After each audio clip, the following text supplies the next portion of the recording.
Tyson, 20 in black, has been a revelation in Big 12 play for Texas Tech. Here's Pop Isaac, all freshman Big 12. Fardaws, Aimaq for them offensively.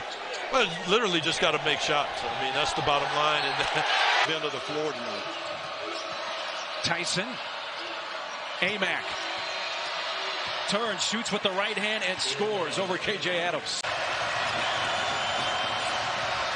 Coles against Aimaq. Aimaq the block. 3 minutes to go. Harmon on the drive. Aimaq, another rebound, and it's a double-double for Aimaq. Tyson. Reverse stuff. That he's a shot maker when he needs to be. Fardaws Aimaq with the right hand off the glass.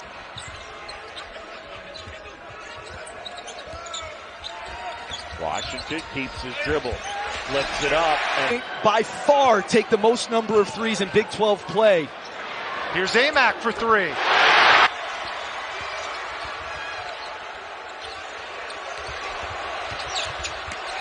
oh, banner again. Fake set up the ball movement against the zone. That should be a foul. Leans in. Yes. Too much contact in there.